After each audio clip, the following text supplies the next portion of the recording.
Mengatasi pikiran kusut. Setiap orang, setiap saat tidak terlepas dari berpikir. Diperkirakan kita memiliki sekitar 60.000 kali pemikiran dalam sehari. Namun ada kalanya pikiran kita kusut. Pikiran yang kusut akan menjadikan realita kehidupan juga akan kusut. Jika pikiran Anda kusut, maka realita kehidupan Anda juga akan kusut. Karena pikiran adalah sumbernya ucapan atau sumbernya doa. Jika pikiran kusut, apa jadinya? Pasti pikiran, ucapan, perasaan dan emosi negatif yang akan keluar dari dalam diri kita. Manusia tempatnya kesalahan dan dosa. Kita semua tidak mungkin bisa terlepas dari situasi itu semua. Bahkan lebih sering pikiran kita terkadang kusut atau ruwet dalam menghadapi tantangan kehidupan yang terjadi di sekitar kita. Salah satu cara untuk mengatasi pikiran yang kusut adalah belajarlah untuk menenangkan akal pikiran itu sendiri.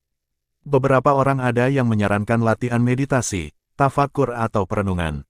Prosesnya seperti mendiamkan pikiran sejenak, namun tekniknya dengan cara memfokuskan pikiran ke satu hal, biasanya fokus ke keluar masuknya pernafasan, ini cara paling umum.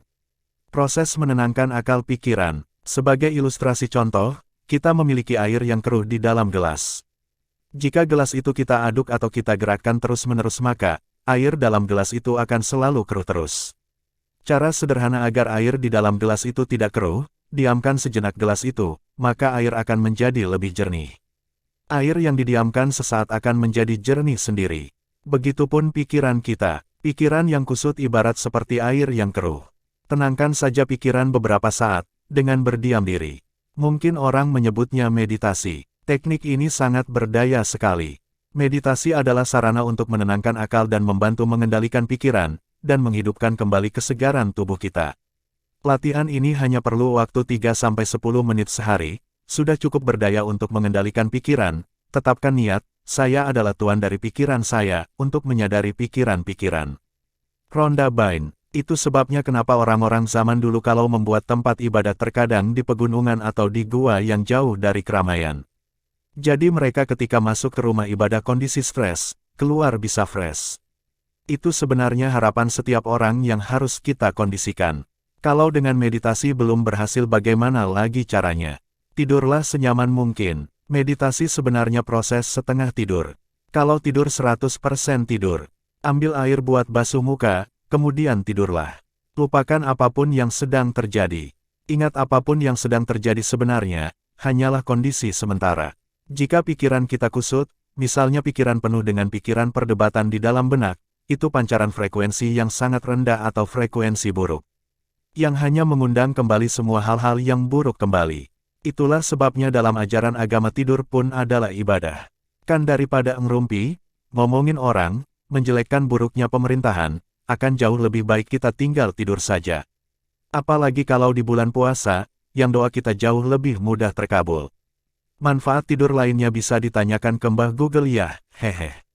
Istirahatlah. Hidup Anda sekarang ini adalah cerminan dari pikiran-pikiran di masa lalu. Termasuk di sini adalah semua hal besar, dan hal yang Anda anggap tidak terlalu besar. Karena Anda meraih apa yang paling Anda pikirkan, akan mudah untuk melihat pikiran utama Anda pada setiap persoalan kehidupan, karena itulah yang telah Anda alami. Sampai di sini, Anda sudah mengetahui rahasia ini sekarang, dan dengan pengetahuan ini Anda dapat mengubah segalanya. Ketika Anda membayangkan diri berada dalam kelimpahan, dengan sadar dan kuat Anda menentukan hidup Anda melalui hukum tarik-menarik. Memang semudah ini, tetapi, pertanyaan selanjutnya adalah, mengapa tidak setiap orang menjalani hidup yang mereka impikan?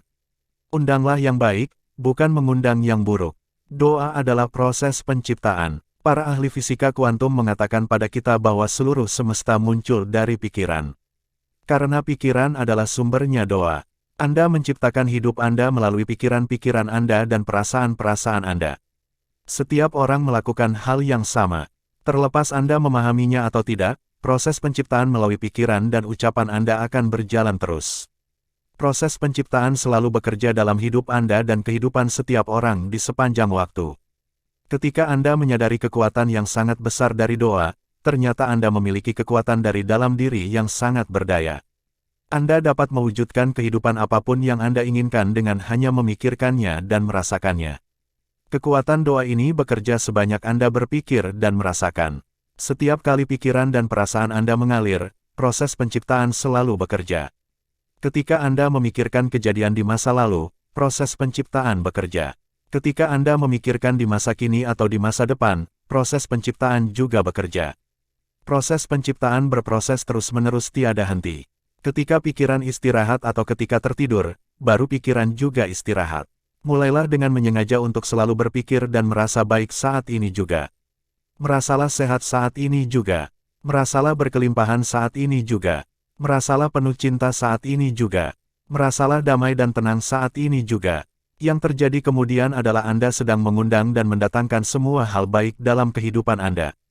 Sesederhana itu rahasia besar kehidupan ini spesial untuk Anda. Terima kasih, semoga bermanfaat.